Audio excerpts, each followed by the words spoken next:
datang ke tim tawakal, katanya ingin bercerita kalau Ibu Erna punya banyak masalah di dalam kehidupannya nih. Betul ya? Boleh diceritakan ke kita, kenapa?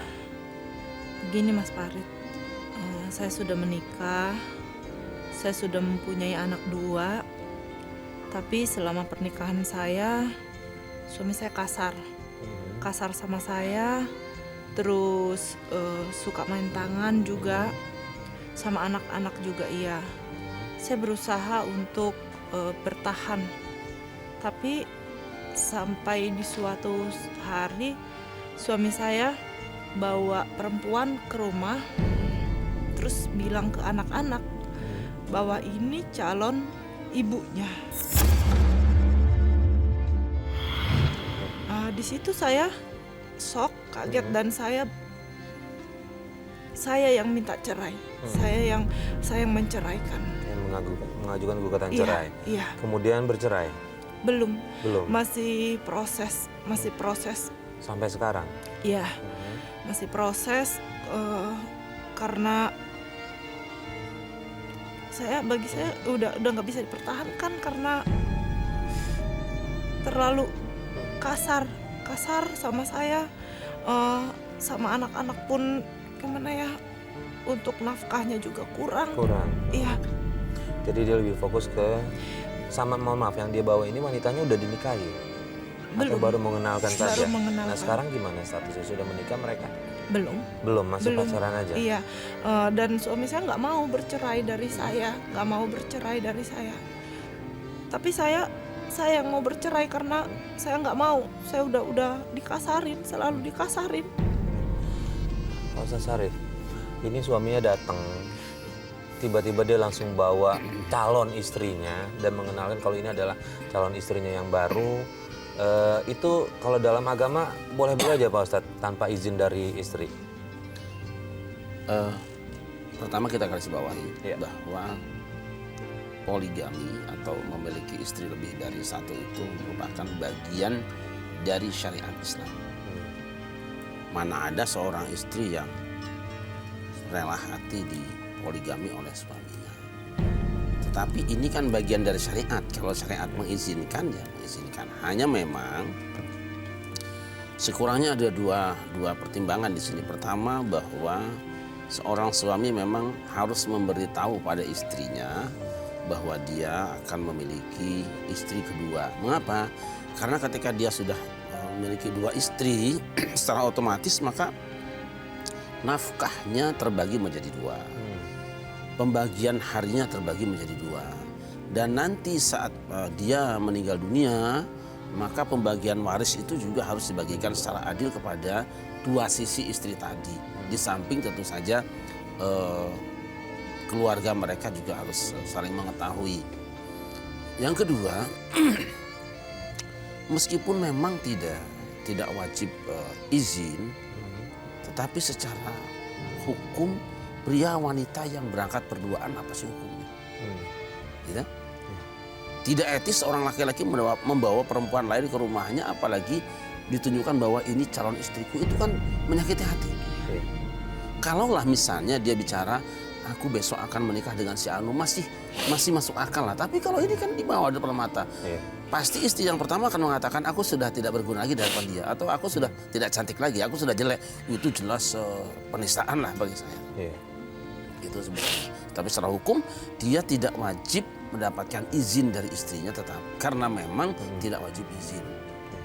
Sekarang kan saya lagi proses nih, tapi suami masih mau minta berhubungan.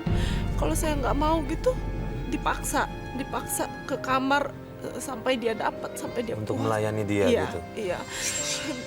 Padahal kan ini udah proses. Talak itu memang punya suami.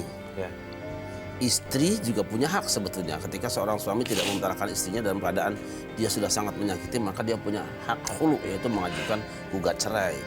Nah, selama perceraian itu belum terjadi, talak belum terjadi, maka sang suami istri itu masih punya hak untuk berhubungan badan.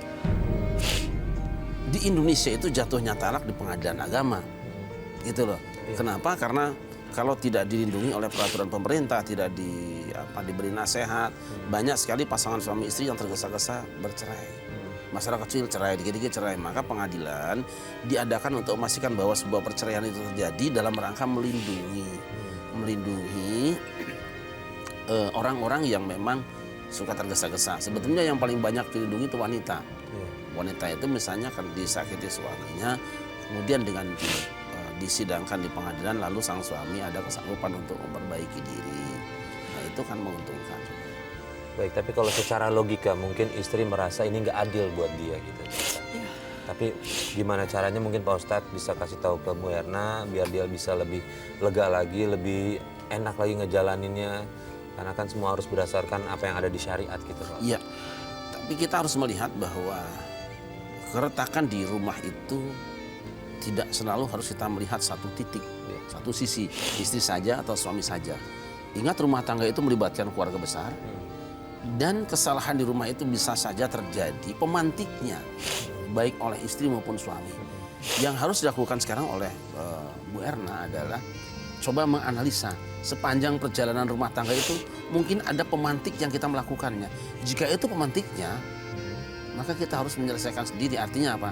Misalnya kita membawa baju, kemudian kena duri-duri, lalu sobek. Suami istri kan seperti baju. Iya. Yang membawanya ke hutan itu yang harus menjahitnya. Tapi kalau sudah dijahit berulang-ulang kemudian tidak bisa lagi dipakai, tentu berbeda sikap kita. Ini memang pakaian sudah rapuh. Pertanyaan kita itu tadi. Mungkin ada pemantik yang kita tidak sadari atau menyadari, kemudian berulang-ulang ada titik jenuh pada seorang suami, kemudian dia membayangkan ada keindahan alternatif di luar rumahnya itu.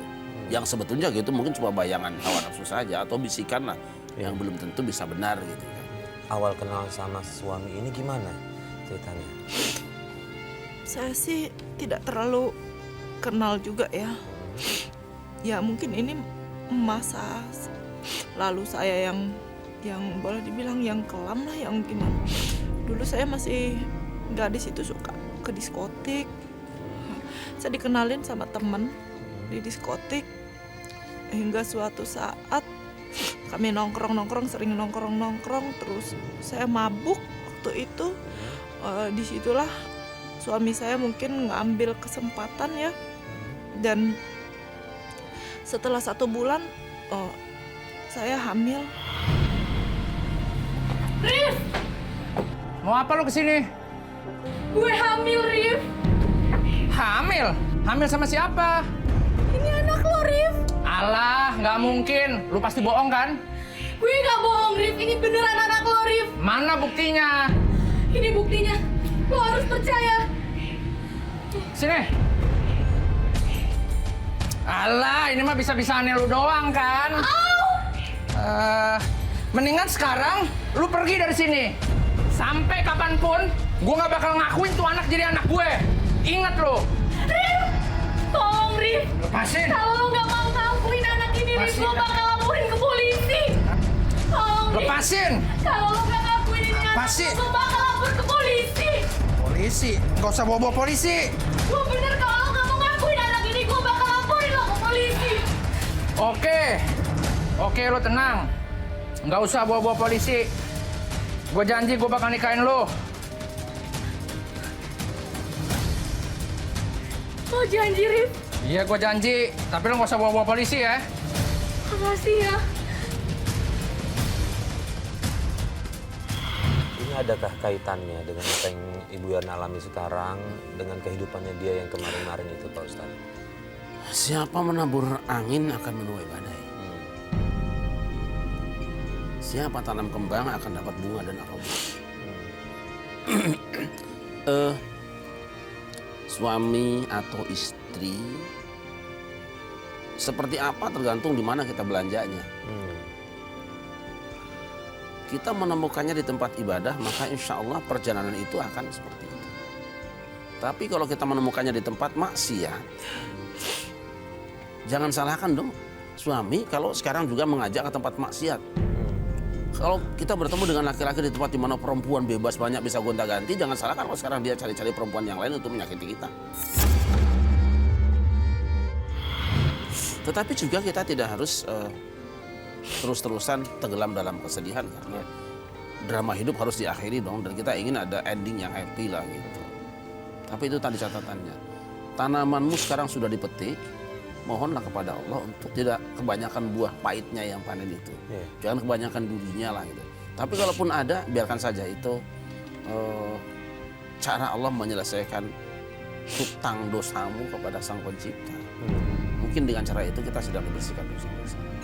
Baik, terima kasih Pak Ustadz.